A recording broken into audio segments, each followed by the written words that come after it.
My girlfriend posted the stupidest thing I've ever read, and it blew up our lives. I'm not even exaggerating. It all started last Tuesday. I was scrolling through my phone on my lunch break when I saw the post from my girlfriend, Jenna. It was one of those generic, inspirational quote images with a sunset background, but the text was what got me. Don't let your boyfriend stop you from finding your husband. I just stared at it. After 4 years together, living in an apartment I'd had before she even moved to the city, this is what she puts out there for everyone to see. I didn't even think. I just commented, "Good luck finding him." Then I went to my profile, changed my relationship status to single, and made sure to tag her mom, her dad, and her sister in the post. Her post disappeared in minutes. My phone, however, started to explode. First came the texts from her, a string of question marks. Then, "What did you do?" Followed by, "Take that down right now." I ignored them. Then her sister Chloe messaged me. "Mark, what is going on? Jenna is hysterical." I sent Chloe a screenshot of Jenna's post. Her only reply was, "Oh. Yeah, oh." Her mom called me twice, but I let it go to voicemail. I didn't need to hear the shrieking. I put my phone on silent and tried to get back to work, but the anger was just a cold, hard knot in my stomach. I knew when I got home it was going to be a mess. I was right. The second I walked through the door of my apartment, she was there, standing in the middle of the living room with her arms crossed. Her face was puffy and red from crying, but now it was just set in a mask of fury. "You humiliated me," she hissed. "You did that yourself," I said, dropping my keys in the bowl by the door. I walked past her into the kitchen to grab a bottle of water. I wasn't going to have this conversation dehydrated. "It was just a quote. It didn't mean anything," she yelled, following me. "Everyone posts stuff like that." "No, Jenna, they don't. Not when they're in a supposed serious relationship," I said, twisting the cap off. What was I supposed to think? That you were just window shopping for my replacement while I was paying our rent? That is so unfair. You know I'm not like that. I just laughed. It wasn't a nice laugh. Your post said the opposite. You told the entire world that I was a placeholder, a temporary obstacle. So, obstacle removed, you're welcome. She started crying again, but this time it was the angry, frustrated kind of crying. So that's it? 4 years and you throw it all away over one stupid post? And you had to tag my family? My mom is freaking out? Good. Maybe she can help you pack, I said, walking back into the living room and sitting on the couch. I picked up the remote. I want you out by the end of the month. Her whole demeanor changed. The tears stopped instantly. A nasty, confident little smirk appeared on her face. No, she said simply. I looked up from the TV guide. What do you mean, no? I mean, no, I'm not leaving. I live here. I get my mail here. My name is on the lease. You can't just kick me out, Mark. That's not how it works. I have tenants' rights. She stood there, looking so proud of herself for knowing that little legal tidbit. She really thought she had me. She figured she could stay here, rent-free, while she figured out her next move, probably while simultaneously auditioning for the role of husband. The thought of her bringing some other guy into my apartment, sleeping in the bed I paid for, while I was stuck here, made something in my brain snap. We'll see about that, I said, my voice dangerously quiet. She just shrugged, turned on her heel, and flounced into the bedroom, slamming the door behind her. I sat there on the couch for a long time, the TV humming in the background, and I started making a plan. This wasn't just a breakup anymore. This was war. The next few days were a special kind of hell. She'd be sickeningly sweet one minute, asking what I wanted for dinner, and a monster the next, blasting music until 2 a.m. on a Tuesday. She started having friends over constantly, loud, obnoxious people who left messes I always ended up cleaning. One night I came home and found one of her friends, some guy named Todd with a punchable face, sitting on my couch drinking my beer, with his feet on my coffee table. I walked in, looked at him, looked at Jenna and just said, "Get him out." Jenna rolled her eyes. "Mark, don't be a jerk. This is Todd. We're just hanging out. I don't care if he's the Pope. Get him out of my apartment, now." The ensuing fight was epic. It ended with her screaming that she could have whoever she wanted over because it was her apartment too. That was her big mistake. The next morning, I sent an email to my landlord, Mr. Henderson. He's an old grumpy guy who has owned the building for 40 years and hates drama more than he hates anything else. I wrote, subject, lease question, apt 4B. Hi Mr. Henderson, hope you're well. I have a quick question about our lease agreement. My co-tenant Jenna and I have recently ended our personal relationship.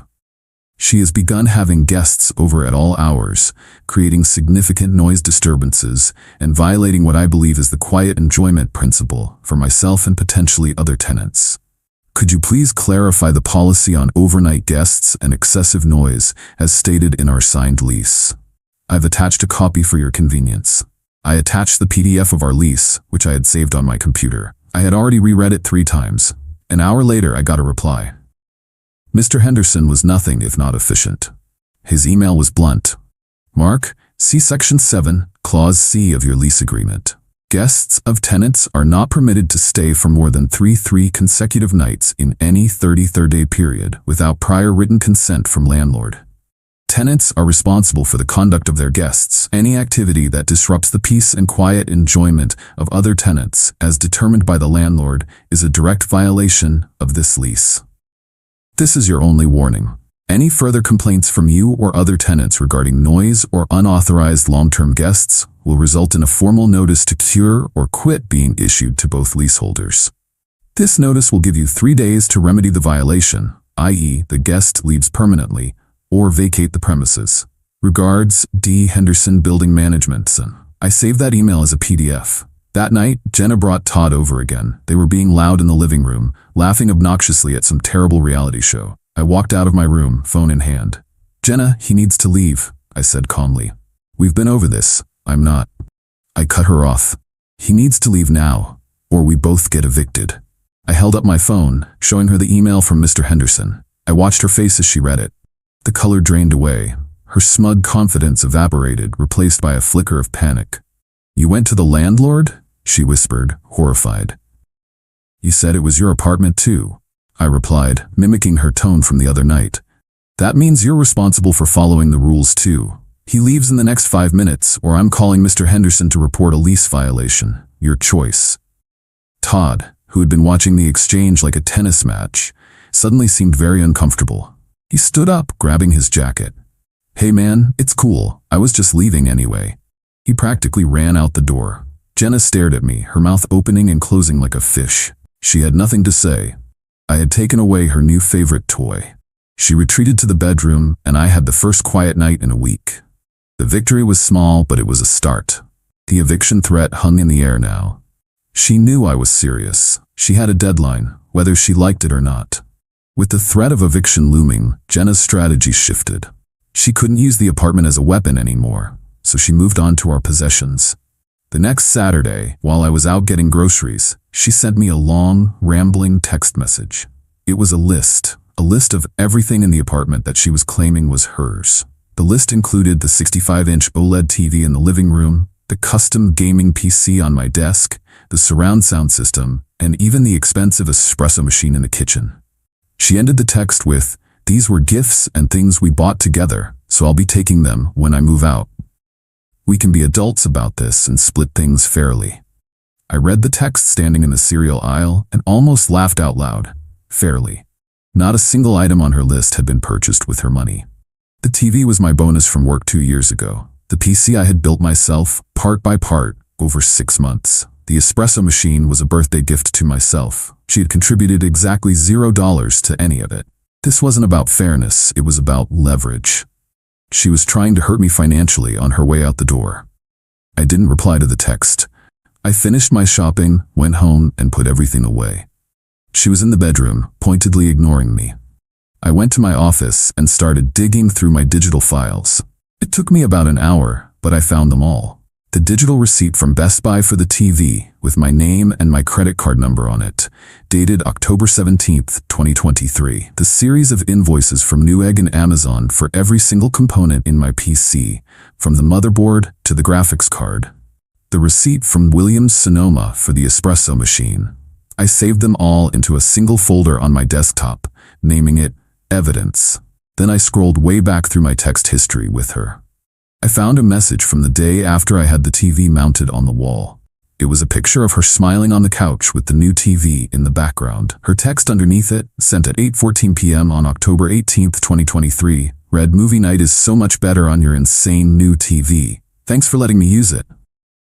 I took a screenshot of that conversation. It felt good, like stacking ammunition. My friend Dave called while I was organizing the files. "How's life in the war zone?" he asked. About to get tactical, I replied. I explained her latest move, the list of demands. No way, he said. She's really trying to take your PC? Does she even know how to turn it on?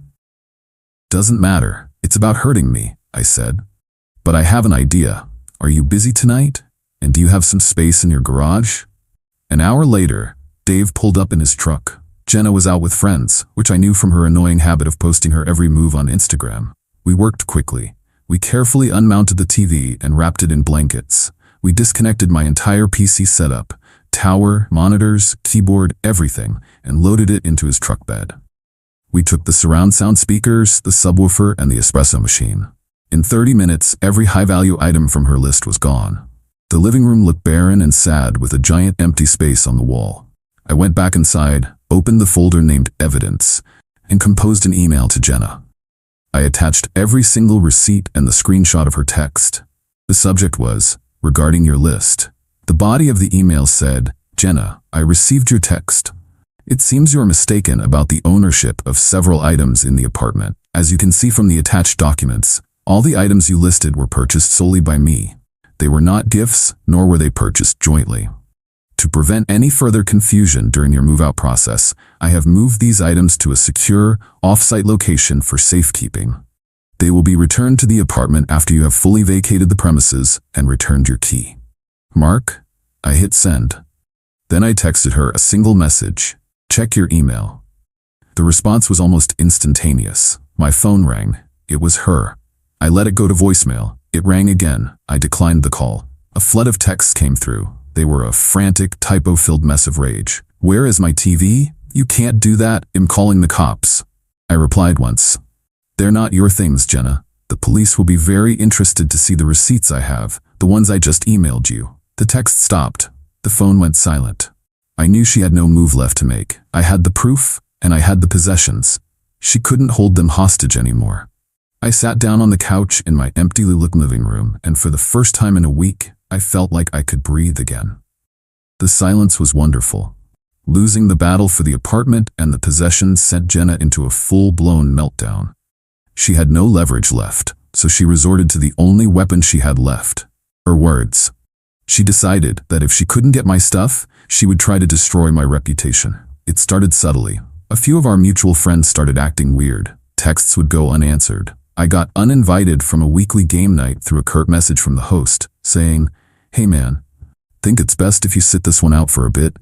Things are just too awkward." I knew it was her. Dave confirmed it. He called me one afternoon, his voice low and angry. "Dude, you need to see this." Jenna started a group chat. She's in there with like 10 of our friends, plus her sister and a cousin. She's going nuclear. He added me to a separate chat and forwarded me the screenshots. My stomach turned as I read them.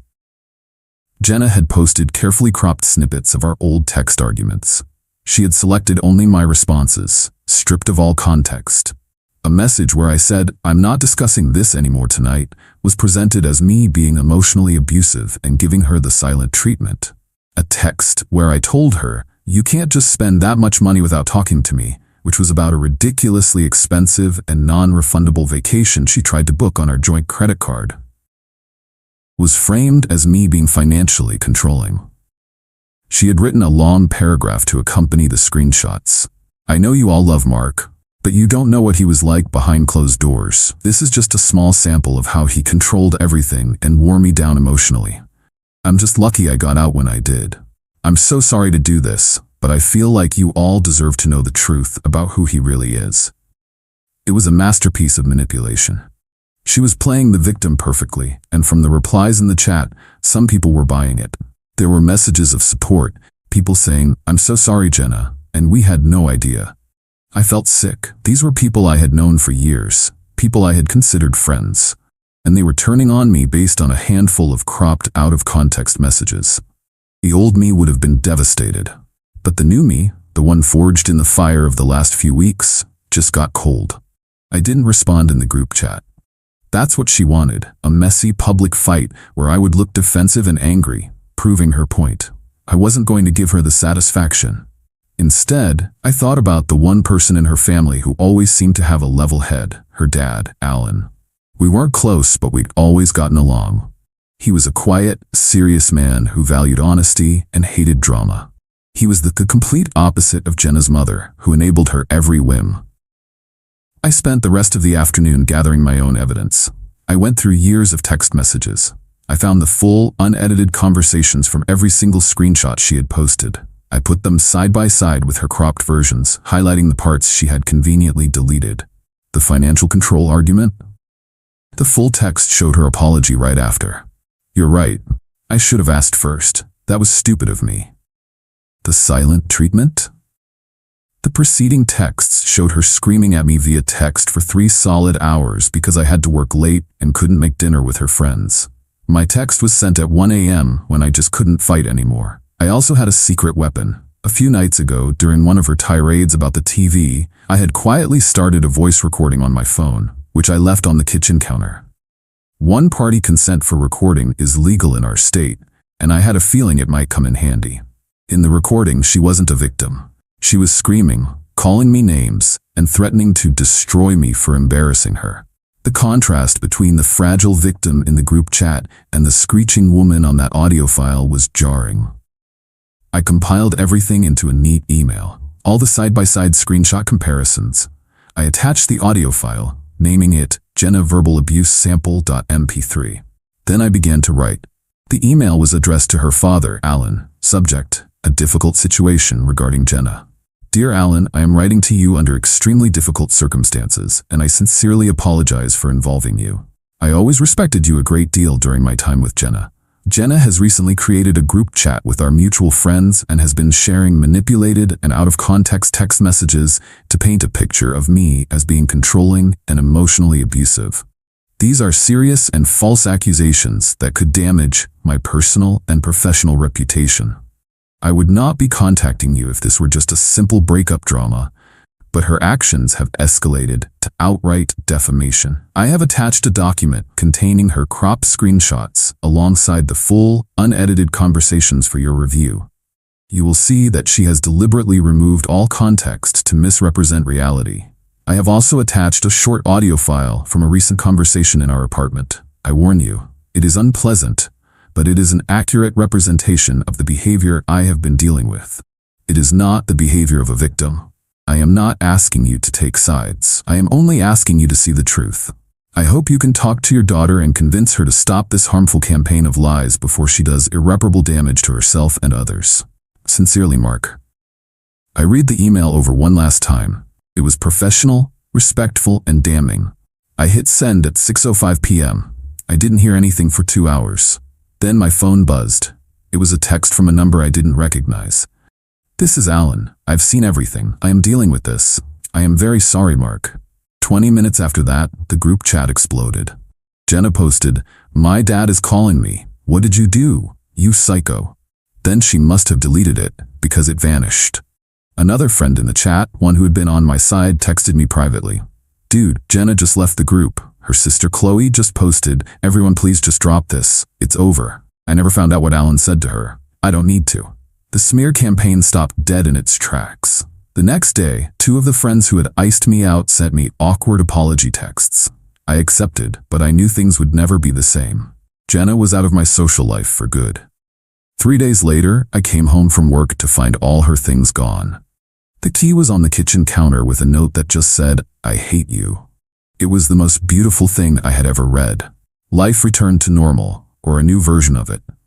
I got my TV and PC back from Dave's place, set up my living room the way I always wanted it, and enjoyed the peace and quiet. Months went by. I dated a little, focused on work, and reconnected with the friends who had stuck by me. I barely thought about Jenna, except for the occasional pang of disgust when I remembered how she'd acted. Then, about 6 months after the breakup, the drama found its way back to me. Dave sent me a screenshot from Instagram. It was a post from Jenna. She was flashing a ridiculously large, gaudy engagement ring. She was posed with some guy I vaguely recognized. It was Todd, the guy I'd kicked out of my apartment all those months ago. The caption was pure, uncut Jenna. I said yes. Sometimes you have to leave the boy behind to find the husband of your dreams. Can't wait to start my forever with my king. I rolled my eyes so hard I almost strained something. It was pathetic, but it was also a relief. She was someone else's problem now. The post was followed by a flood of stories about their wedding plans. They were moving fast. She announced they were having a massive engagement party at the Grove, a fancy, upscale restaurant and event space downtown. She made sure to tag the venue in every post, showing off the menu selections, the floral arrangements, the custom cocktail list. It was a full-scale social media production designed to show everyone how much she had won the breakup. Something about it bugged me. The whole thing felt desperate and rushed. I knew for a fact that Todd worked a dead-end sales job and had 2 roommates. There was no way he could afford a party at the Grove, let alone the ring on her finger. And I knew Jenna's finances were a disaster. She lived paycheck to paycheck and had a mountain of credit card debt. So who was paying for all this? Out of curiosity, I did a little digging. The Grove had a public-facing events team, and I had actually worked with one of their managers, a woman named Maria, to plan a corporate holiday party a couple of years back. I still had her email. I also browsed the Grove's website and found their private events policy packet available for download. I scanned the PDF and one section jumped out at me. It was their payment policy, and it was ironclad. Section 4, Payment Schedule. A non-refundable deposit of 50% of the estimated total is required to secure a date. The remaining 50% balance is due and must be paid in full, no less than 14 business days prior to the event date. Any outstanding balance on the day of the event for additional services, e.g., open bar overages, must be settled before the conclusion of the event. The Grove reserves the right to cancel any event for which the final payment has not been received by the deadline. I remembered the chaos of our work party, how strict Maria had been about getting the final check from my company 2 weeks out. They didn't mess around. Jenna's party was scheduled for a Saturday, Chet just 3 weeks away. I wondered if she'd read the fine print. A week before the party, an idea, a terrible, beautiful, petty idea began to form in my mind. It was a long shot, but the thought of it was too delicious to ignore. I created a new, anonymous email address. It took 5 minutes. The night of the engagement party, I saw the pictures start to pop up on social media from some of our old mutual acquaintances. Jenna in a white dress, Todd in an ill-fitting suit, both of them with plastered-on smiles. They were there. The guests were arriving. Everything seemed to be going according to plan. At 7:30 p.m., half an hour after the party was scheduled to start, I logged into my anonymous email account. I sent a message to Maria, the event manager at the Grove. The subject was, "A friendly warning regarding your Sat night event, Jenna and Todd." The email was short and to the point. "Miss Garcia, I'm a former client and I wanted to pass along some information that might be relevant to your event tonight. The bride-to-be, Jenna, has a documented history of financial instability and of expecting her partners to cover her expenses. I just wanted to ensure you've secured your final payment for the evening's festivities. She talks a big game but doesn't always follow through. To give you some context on her character, I've attached a screenshot. This is a public social media post she made while in a previous long-term relationship, just before she left that partner. Hope the night goes smoothly for you." I attached the original screenshot, the one that started it all. The stupid quote with the sunset background, "Don't let your boyfriend stop you from finding your husband." I hit send, closed the laptop, and went to watch a movie. I had planted the seed. Now I just had to wait and see if it would grow. I didn't have to wait long. About an hour and a half later, my phone started buzzing. It was Dave. I answered. "You are not going to believe what I just heard," he said, and he was laughing so hard he could barely speak. One of his coworkers was at the party as a +1 and had been feeding him live updates. According to Dave, Maria, the manager, got my email. Spooked, she had discreetly pulled Todd aside and asked to confirm the final payment had been made. Todd, looking confused, said he thought Jenna's father was covering the whole thing as a gift. So, Maria went to find Jenna. She pulled Jenna aside, and in the middle of her own party asked for the outstanding balance of over $5,000. Jenna, cornered, admitted that she thought Todd had paid it. The whole thing unraveled right there on the floor of the fancy restaurant. Todd and Jenna started arguing in hushed, angry whispers. Then Todd went to find Jenna's dad, Alan, who confirmed he had only given them a check for a couple $1,000s as a gift toward the party. Not to pay for the entire thing. He had assumed correctly that 2 engaged adults would be able to cover their own party costs. The argument escalated. Todd, realizing he had been played by Jenna, who clearly expected him to magically produce the money, lost it. Voices were raised. Guests started to stare. The manager, seeing a disaster unfolding and a bill going unpaid, put her foot down. Pay now, or the party was over. The bar was closed, and the kitchen was told to stop sending out food. The public humiliation was too much. Todd and Jenna had a final, explosive argument near the coat check. He allegedly called her a lying, manipulative gold digger, threw the ring box at her, not the ring itself, just the box, and stormed out of the restaurant, leaving her there in her white dress with her family and all their friends watching. The party was officially dead. The guests awkwardly shuffled out into the night. Dave was still cackling on the other end of the line. He literally walked out on her at their engagement party. "You can't write this stuff." After we hung up, I sat in the quiet of my apartment, the glow of the TV screen washing over the room. My phone buzzed one last time. It was a text from Dave. "Heard the party was a train wreck. Fiancé walked out." I smiled, a real, genuine smile. I typed out my reply. "Looks like she's still looking for her husband." Then I opened up her contact, pressed block, and deleted the conversation for good.